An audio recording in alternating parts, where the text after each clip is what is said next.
My last name is Lee, Bruce Lee. I was born in San Francisco in 1940. I'm 24 right now. Well, Kung Fu, the best example would be a glass of water. Why? Because water is the softest substance in the world, but yet it can penetrate the hardest rock or anything, granite, you name it. As a martial arts icon, Bruce Lee left behind countless moments that showed his greatness. Outside of film, behind the scenes, he wasn't just a fighter. He was a coach, a training partner, and a wise Kung Fu mentor to the people around him. To me, ultimately, martial art means honestly expressing yourself. Now, it is very difficult to do. But the real question is this: how does someone become Bruce Lee? How is it even possible for a human being to reach the level of the greatest martial artist of all time? The question sounds simple, but the answer is anything but comfortable. Because becoming Bruce Lee isn't about copying his moves, his fighting style, or even his physique. It's about how he thought, how he trained, and how he chose to live. Bruce Lee never chased the title of the greatest. What he chased was total honesty with himself.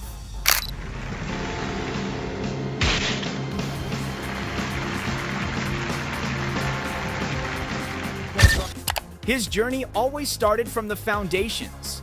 He threw himself into traditional Kung Fu with brutal discipline, learning structure, distance, and timing at a deep level. Bruce Lee first studied Wing Chun under his very first teacher, Yip Man.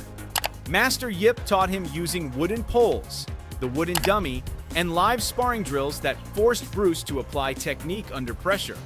Eventually, Bruce stepped into competition too. He entered an inter-school amateur boxing tournament, the Hong Kong High School Championship, in 1958. In his debut year, he went all the way, winning the entire tournament by knocking out his opponent in the final.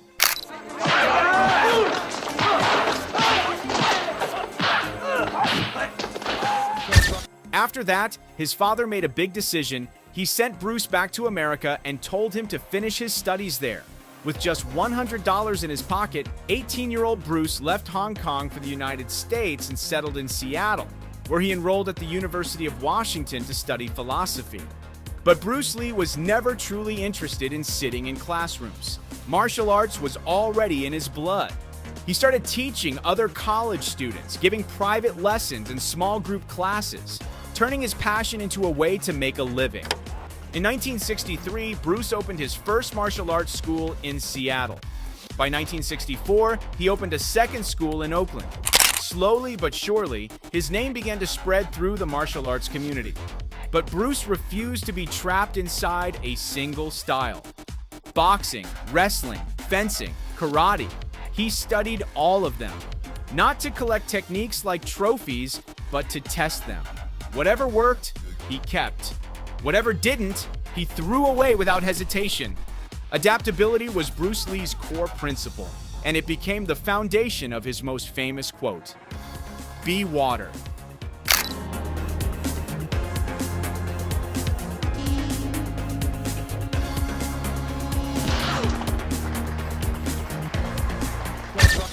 Bruce Lee took the nature of water, its flexibility and balance, and turned it into a life philosophy that's still famous today. Water is balance. It doesn't force its way through. It just keeps searching, patiently, for any path it can take. Water adapts, water survives. Even when it looks calm, it's slowly wearing down everything around it. Well, Kung Fu, the best example would be a glass of water. Why? Because water is the softest substance in the world, but yet it can penetrate the hardest rock or anything, granite, you name it. From that mindset, Bruce Lee began to improvise and eventually created a new martial art he called Jeet Kune Do. He blended all the different disciplines he'd studied into one fluid system. Jeet Kune Do has no rigid structure. It's not meant to be frozen. It keeps evolving.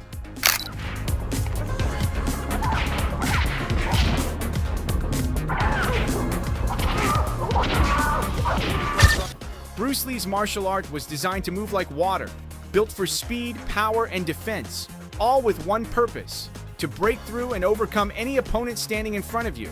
For a man Bruce Lee's size, about 5 feet 8 inches tall and only 127 pounds, he was incredibly strong. His punch was measured at around 350 pounds of force, right in the same ballpark as Muhammad Ali. What makes that insane is the fact that Bruce weighed barely half of what Ali did. His punch could hit the target from about 1 meter away in just 1/500th of a second.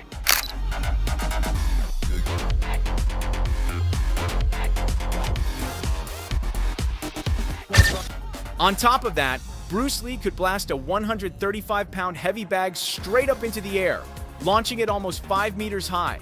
Even more ridiculous, his sidekick was powerful enough to send a 330-pound punching bag flying.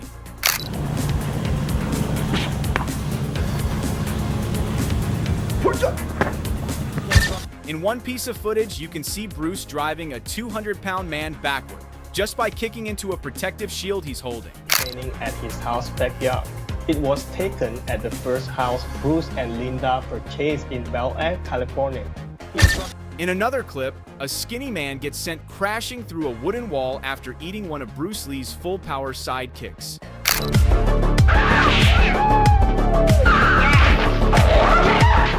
And it wasn't just raw power, he was insanely fast. Bruce Lee could fire off up to 6 kicks in a single second, all with that signature whip-like explosiveness.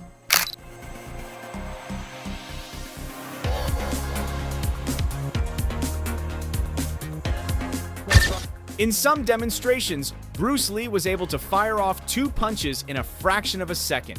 But the question is, why 2? Because the first punch wasn't meant to knock you out. It was a decoy. That initial strike was so fast that you couldn't really see it, but your body could feel it. And the human body is wired to react. So as soon as that first punch comes in, your guard moves, your reflexes kick in, and in that tiny moment, a weakness opens up. That's where the second punch comes in. The real one. The execution shot. The first punch makes you flinch. The second one makes you pay. Got a pillow, so I stood up, put a pillow in front of me and hold it, and bang, like that, knocked me into the chair. Bruce Lee often used a double parry technique in his fights. That second parry, done with his left hand, would happen at the exact same time as a strike to the opponent's neck with his right hand. But obviously, none of that came easily or quickly. This martial arts master put himself through brutal training to build the kind of body structure and punching speed that shocked everyone who saw it. Speed, power, flexibility, and endurance. Those were Bruce Lee's main goals in training. His routines have inspired countless people, even though, for most of us, they look almost impossible to replicate. In one photo that's circulated online, you can see a page from Bruce Lee's training journal from 1965. It lists several strength and muscle-building exercises he performed regularly every single day. Multiple sources also mention that Lee loved to experiment with his methods. That's what allowed him to eventually create his own fighting style, a blend of traditional martial arts and modern combat principles. Behind-the-scenes footage of Bruce Lee working with Bob Wall and Chuck Norris also gives us a deeper look into his dedication, skill, and the personal relationships he built with other martial artists. In one behind-the-scenes clip from Enter the Dragon, you can see Bruce and Bob Wall rehearsing their fight scene for the film. The practice session showcases Lee's technical mastery and his brilliant sense of choreography. Their close relationship is obvious in the way they interact, with Lee demonstrating his movements and Wall watching and learning with total focus.